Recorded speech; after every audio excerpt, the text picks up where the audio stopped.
My name's Kelly Murray and I'm the program chair. And this group has been super active in the startup. So it's myself, Svetlana Strom, Dr. Cameron Ford, Dr. Tom O'Neill, Rafael Camano, Jill Kaufman, and Paul Soul. We're going to cover UCF Center for Entrepreneurial Learning, UCF's Venture Launch Program, the Tech Transfer Office and its program, the Business Incubator and Innovation Districts, the I-Corps program, the Small Business Development Center at UCF, and Florida's High Tech Corridor. So I'm going to turn the floor over to Dr. Cameron Ford. He is the director of UCF Center for Entrepreneurial Leadership and the Blackstone Launchpad. So that's really what our goal here is at the Center for Entrepreneurial Leadership, is to provide entrepreneurship education opportunities to all students on campus. Just really quickly, we have a lot of classes. We have 5 different programs, 3 at the undergraduate level, 2 graduate level programs, including a Master's of Science in Entrepreneurship that we just started. There's a 9-credit graduate certificate. Also, classes can be taken as electives. Coaching, this has been a pretty variable thing. We've had as many as 1,200 unique clients in a year and as few as about 200 or 300. We have a student incubator over at the College of Business run by Dr. Mike Pape, who is a serial entrepreneur and a PhD in chemistry and an MBA from the University of Chicago, who supported over 70 venture launches from that program. So we have a lot of other opportunities. So we do about 2 events a week. We have our joust competition, identifying some of our top students and getting them engaged in our incubator program and getting their ventures launched. Fellowships that Blackstone offers. So we have the free these databases which have very limited exclusive licenses. We have to actually bring people into our facility to use. So I would encourage all of you to visit our cel.ucf.edu website. You can also just go to ucf.startup.co and see what's on there. So anyway, this is an invitation. If I have any asset that anybody wants to use, let me know. I'd be happy to share it. Cameron, thank you for this information and also for being willing to share Startup Tree and the other resources that you have to offer. Next up is Venture Launch. My name is Kelly Murray. Like I mentioned, I'm your hostess for today, and the purpose of the Venture Launch program was to really lift university research and technology through entrepreneurship. And the reason why this particular program exists is that UCF has a deep well of research and innovation, and our purpose is really just to provide an easy access to information, education, and additional resources. So our program format is pretty straightforward. We do 8 one-on-one coaching sessions per month. We have 2 learning workshops a month on Wednesdays, and then we do a founders talk on Fridays. This is an ad hoc program, so we offer short courses that are around an hour to an hour and a half each. We really serve as a bridge to other resources within UCF. What's in it for you is you get to engage, you get to learn, you get to find that help in protecting your intellectual assets. We can be a bridge to both internal and external resources. With that, I would like to transition to Dr. Svetlana Strom. She is the Director of Technology Transfer. Svetlana, the floor is yours. All right. Thank you, Kelly. My name is Svetlana Strom, and I'm the Director of the Technology Transfer Office. And thank you, Kelly, for the opportunity to present. So technology transfer, what do? We protect, market, and license universities' intellectual property. We are very much, like I said, internally focused, and we interface with industry, investors, and entrepreneurs. We negotiate a variety of partnership agreements, and we provide educational sessions, including, of course, the UCF Venture Launch Program. There are 4 ways to protect intellectual property: patents, trademarks, copyrights, and trade secrets.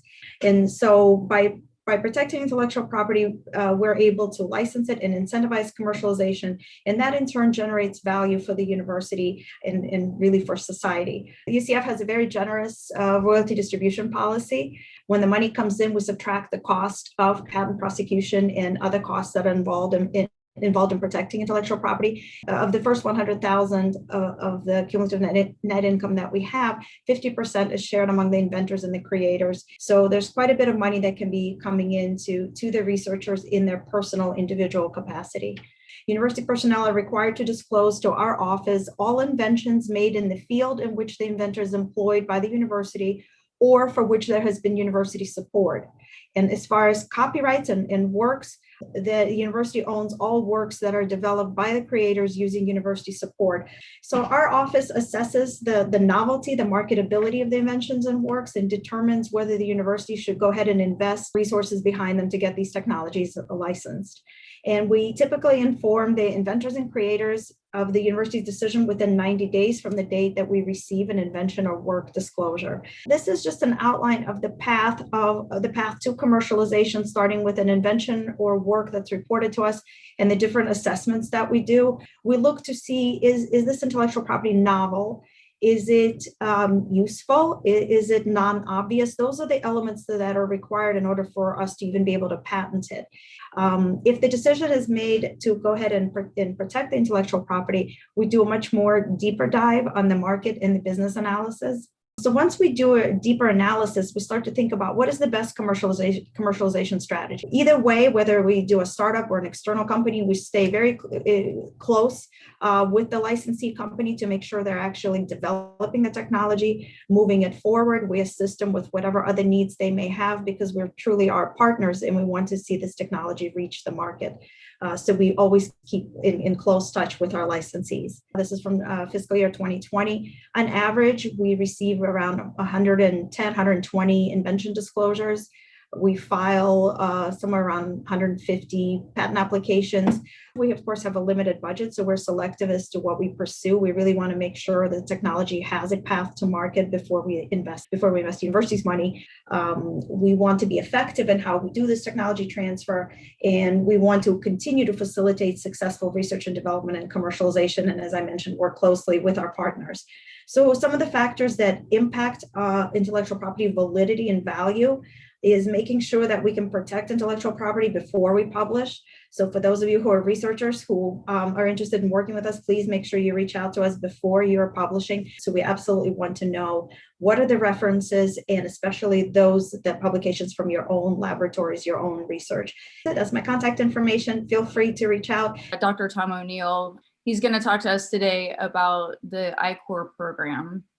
My introduction is to the I-Corps program, which stands for Innovation Core. It's a National Science Foundation program. This is what the program offers. This is a notion to really help innovators and scientists understand the commercialization strategy, to figure out if what they have has real value in the marketplace or doesn't. And how can we increase the economic impact of research dollars invested every year? This is what the National Science Foundation asks themselves. We actually have all our I-Corps instructors get schooled by Steve Blank. We send them out, and so they're all certified lean. I-Corps is really the first program to take lean startup and lean methods to solve complex engineering technology and science-based startup. It was developed by entrepreneurs. If you don't know Steve Blank, he's a billionaire. We bring their expertise and value to the process. We focus on the process. We're part of a national innovation network through the National Science Foundation. Most startups fail from, actually, simple as it sounds, a lack of customers, more than a product failure. Here's why startups actually fail. They build something nobody wants, or very few people want, or not enough to sustain a business. The number two is hiring poorly and lack of focus. So certainly what we focus on in the I-Corps is stopping people from building something that nobody wants. We do not pick winners. We try to increase everybody's odds of success by teaching them a program that will help them become more successful. First contact with customers really is the coming to Jesus moment, if you will. No matter how much money you spend or how many hours you spend writing a business plan, it rarely survives first contact with customers if you have not spent the time talking to customers first. So we use the business model canvas. So the business model is the foundation for the plan. And we really look for product market fit. So if we get that right, then you build the business model. And then if you get that right, then you build the business plan. So why are we different than everything else out there? So we will question everything you say. We might ask you 5 times to repeat yourself or what the question really is, but we will hold you accountable and really just be direct as we can with you. And it isn't to make anyone feel bad, but it's about, getting to the core problem that you're trying to solve. We will be coaches of the process. We will not be consultants for your business or what your technology is. And our expectations are that You will be engaged. It is a full contact immersive sport. We expect you to get out there and do your part of the thing, conducting interviews. Tom, thank you for that. So I'd like to introduce you all to Rafael Camano, who's a site manager for the Winter Springs Incubator. So Rafael, the floor is yours. Well, thank you, everyone. I'm excited to be here today. My name is Rafael Camano, and I'm going to talk to you about the UCF Business Incubation Program. It is a program for those that know what they don't know, basically, and a program that help you work on your business, not so much in the business. And we do so by concentrating on business concept, organization, customer relations, and operation. Incubators in general are enhanced economic development, and we do have a good ROI for our stakeholders. In total, we have 8 incubators in Central Florida. We are serving 135 companies, and we have graduated 400 different companies. An incubator is basically an environment that can help you scale and fast track your company, or help you reach that objective much faster because of the different tools that we provide, from programming to actual office space. And how do we do this? So we provide 3 programmings. The business modeling, we help them validate that business model, and we also providing them with a boot camp. The boot camp consists of about 8 weeks of classes where they can discover and validate their idea. And in the traction program, they still kind of developing the idea, but they don't have a client yet. And once they have that client, then the next, if they want to scale, they can go ahead and move into the growth program. Each track has a cost, and this is a very, very cool tool that we adopted last year, right before the pandemic. And I like it because I basically provide the coach and the company with a visual of the weaknesses for the company. So it kind of create a roadmap, and it keeps not only the coach, but also the company accountable for what's taking place.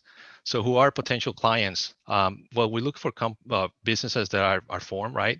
They have to be under some biz. They have to have a competitive edge. We're looking for someone that is trying to solve not a headache, but a migraine. Is the business scalable? Do they have a vision to grow this business? Do they have the runway financially to be in the incubator for at least 6 months? So for faculty, staff, and students, basically, if you guys want to join the business incubation program, one of the first things that we ask is that you go through the tech transfer office and get with the folks there to make sure that everything is squared away with your license and the property that you're trying to commercialize. Also go through the conflict of interest process, and then if you're going to stay as a full-time faculty, then we'll ask you to hire someone to make sure that runs the company. And then for those that are students, then we will not accept your application until you graduate. That way you have the right amount of time to run your company. And with that, my name is Rafael Camano. If you guys have any questions, please reach out. We'll be more than happy to answer any question or guide you in which way we can help you or connect you with another agency. Our next speaker is Jill Kaufman. She's the Assistant Director for the SBDC at UCF. I'm really excited to have Jill on the session today. Jill, the floor is yours. Wonderful. Thank you so much for having me, Kelly. Really appreciate it. Yeah, so I'm Jill Kaufman. I'm a business consultant and assistant director at the SBDC at UCF. I've been there for 15 years now. And for those of you who aren't aware, the SBDC, we are a technical service provider of the Small Business Administration. So our mission is to help small businesses grow and succeed. We offer consulting services. We offer training.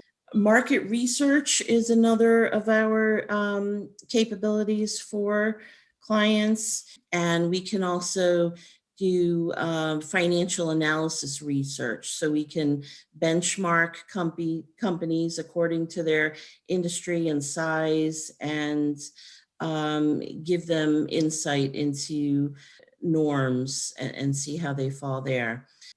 So the SBDC, we serve the general public, but we are part of UCF's partnership initiative into supporting the community and part of their economic development efforts. As such, we support business owners and prospective business owners at all stages of their growth and development. Mentioned is one of our core services. We provide confidential consulting, high quality. So we have some clients that have worked with the SBDC for 10 years and others that have shorter term engagements with us. You can go onto our website and see the whole host of offerings that we have. And we have a particular area of strength for businesses looking to do business with the government. The Advisory Board Council is one that we created 18 years ago, where we form no-cost advisory boards. Next program is CEO Exchange, which is a CEO roundtable group for companies with revenue of at least $1 million.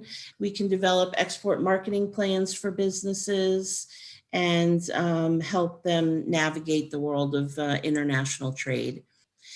Growth acceleration services, that's intensive one-on-one consulting with one of our business consultants, where they'll conduct market research and do a financial analysis of a business.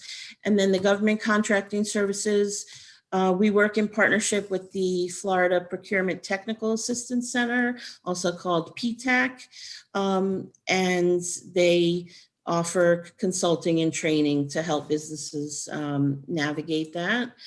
And then we offer a program called Small Business Institute, which is part of a national organization by the same name. Last year, we served 2,700 companies, and they reported over 10,000 jobs created and retained, over $1 billion in sales generated, capital formation, and government contracts. So that's an overview. Here's our website, and that's the best way to begin to interact with us, register for classes, sign up for business consulting. And there's my email, so please feel free to reach out to me if I can be of assistance or connect you to any services. Thank you so much, Kelly. Our last speaker is Paul Soule. Paul is the CEO of the Florida High Tech Corridor. So Paul, I will turn the floor over to you. And I am Paul Soule. I am the CEO as of 1 year and 1 day ago.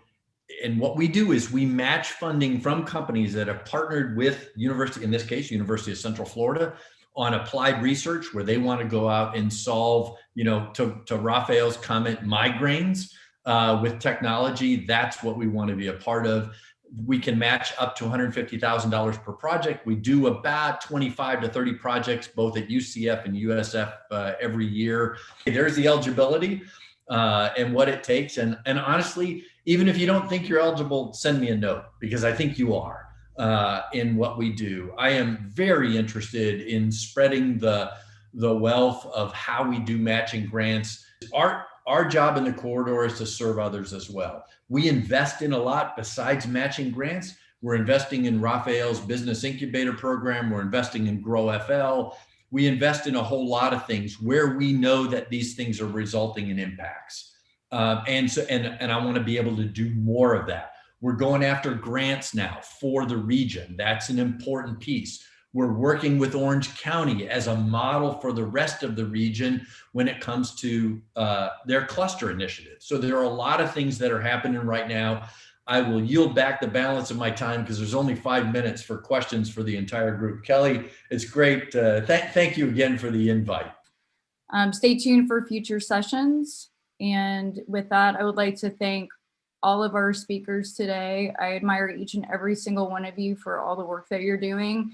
And for the participants on the call, I admire the fact that, you're taking the next step towards understanding the entrepreneurial resources, and we're here to support you. So with that, we will adjourn.